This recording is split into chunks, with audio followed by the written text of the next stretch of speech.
If you want to know something about yourself, sit on your bed one night and say to yourself, you got to mean this. Like, you got to be desperate. This is no game, this.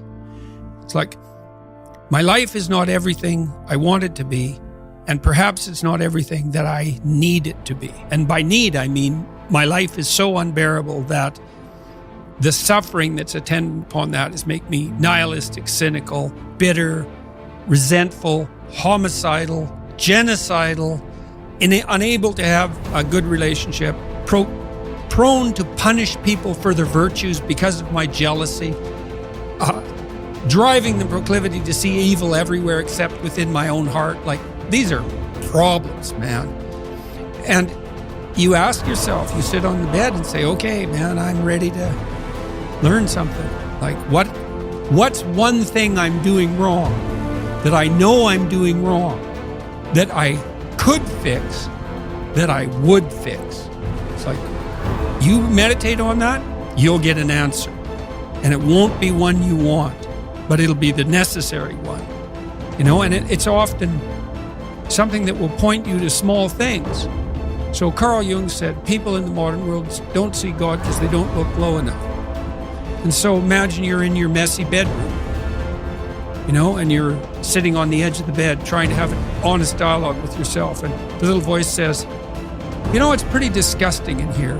And you think, well, I'm way above such trivial niceties as organizing my room. Well, that's pride. That's arrogance. If you're above organizing what's actually yours, how in the world are you ever going to organize anything else? And so you get on your knees and you think, well, it's time to, you know, take a brush to the toilet. And maybe that's where you start. And that works. Like, that works. You start making those micro improvements, like real micro improvements, real on the ground, actual micro improvements to things you know that are wrong, you'll improve unbelievably rapidly. You're male and not female. You're Hindu and not Christian. You're tall and not short. You have an arbitrary range of talents and an arbitrary range of limitations, none of which, in some sense, you chose. It's the cards you're dealt. Now, some of those are cards of privilege. Now, maybe you're born intelligent. Maybe you're born symmetrical. Maybe you're born healthy. Maybe you're born into a culture where it's much easier not to be absolutely deprived. Maybe your parents are rich. And so all of that, in some sense, is unearned. Now, along with that comes a good dose of existential guilt. Because at the same time, and this is true for anyone, regardless of their cultural background, the ground we walk on is soaked in the blood of historical atrocity. And so that's on you. Because, you know, people think, well, who's the Nazi? Well, it's the fascist, or who's the radical communist? It's the radical left-wing ideologue. And the fundamental truth of the matter is that's best dealt with as a spiritual matter. Is the adversary is within, really, most profoundly. And so you have to take the responsibility for that historical atrocity onto yourself. I was talking to Guy Ritchie this week about his movie King Arthur. It's quite an interesting movie in many ways. And when Arthur, who could be the hero, takes the sword, he's so overcome by visions of his murderous uncle that he can't pick up the weapon. Well, think about that. Now, you have weapons at your disposal, but they've been used by your murderous uncle. Like, dare you wield them?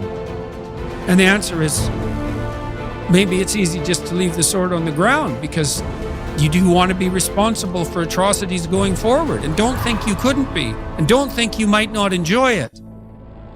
And so, the way you pay for your privilege is with your virtue.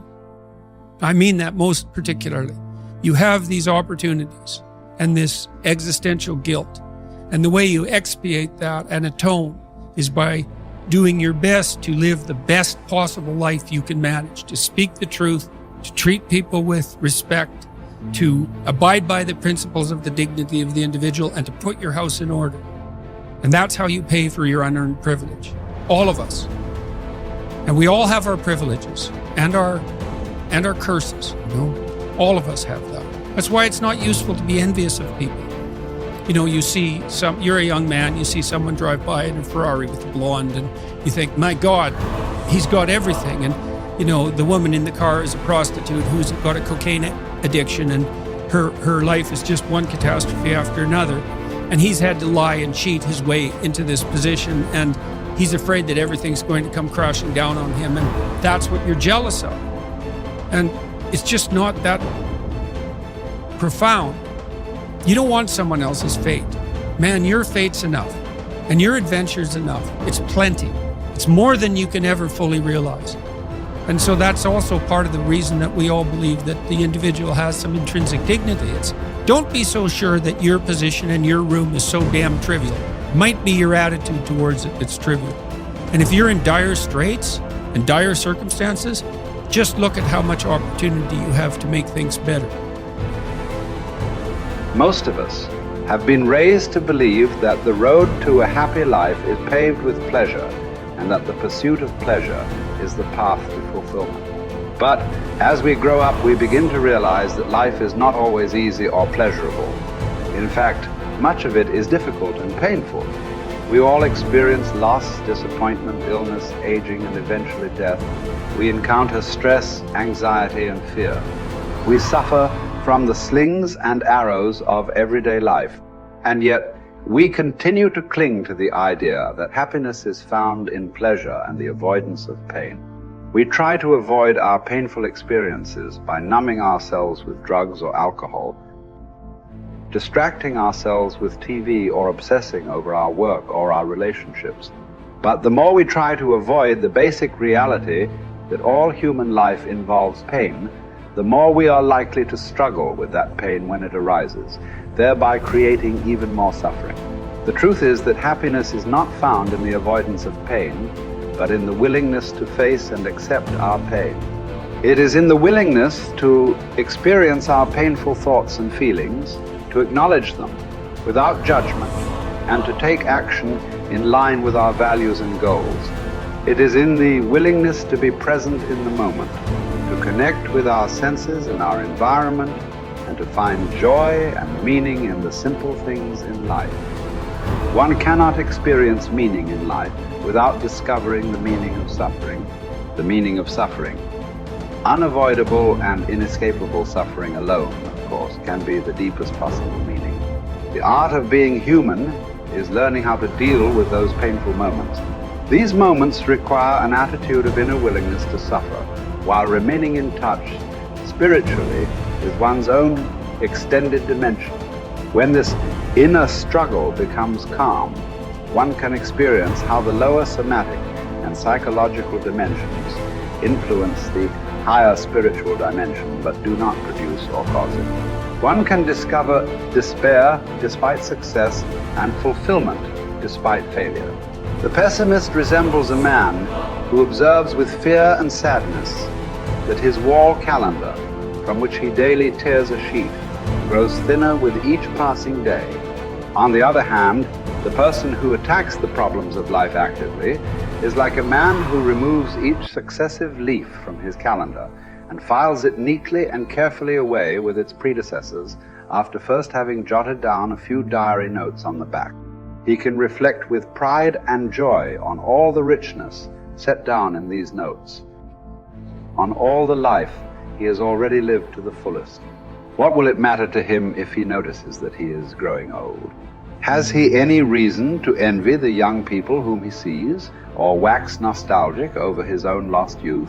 What reasons has he to envy a young person for the possibilities that a young person has, the future which is in store for him? No, thank you, he will think. Instead of possibilities, I have realities in my past. Not only the reality of work done and of love loved, but of sufferings bravely suffered. These sufferings are even the things of which I am most proud, although these are things which cannot inspire envy. Don't aim at success. The more you aim at it and make it a target, the more you are going to miss it. For success, like happiness, cannot be pursued. It must ensue, and it only does so as the unintended side effect of one's personal dedication to a cause greater than oneself, or as the byproduct of one's surrender to a person other than oneself. Happiness must happen, and the same holds for success. You have to let it happen by not caring about it. I want you to listen to what your conscience commands you to do and go on to carry it out to the best of your knowledge. Then you will live to see that in the long run. In the long run, I say, success will follow you precisely because you had forgotten to think about it. For the first time in my life, I saw the truth as it is set into song by so many poets, proclaimed as the final wisdom by so many thinkers. The truth, that love is the ultimate and highest goal to which man can aspire. Then I grasped the meaning of the greatest secret that human poetry and human thought and belief have to impart. The salvation of man is through love, and in love, love is the only way to grasp another human being in the innermost core of his personality. No one can become fully aware of the very essence of another human being unless he loves him. By his love, he is enabled to see the essential traits and features in the beloved person. And even more, he sees that which is potential in him, which is not yet actualized, but yet ought to be actualized. Furthermore, by his love, the loving person enables the beloved person to actualize these potentialities.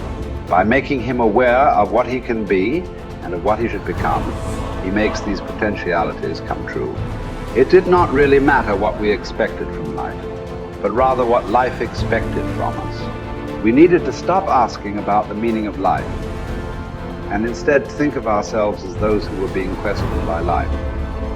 Daily and hourly, our answer must consist not in talk and meditation, but in right action and in right conduct. Life ultimately means taking the responsibility to find the right answer to its problems and to fulfill the tasks which it constantly sets for each individual. Ultimately, man should not ask what the meaning of his life is, but rather must recognize that it is he who is asked. In a word, each man is questioned by life, and he can only answer to life by answering for his own life. To life he can only respond by being responsible.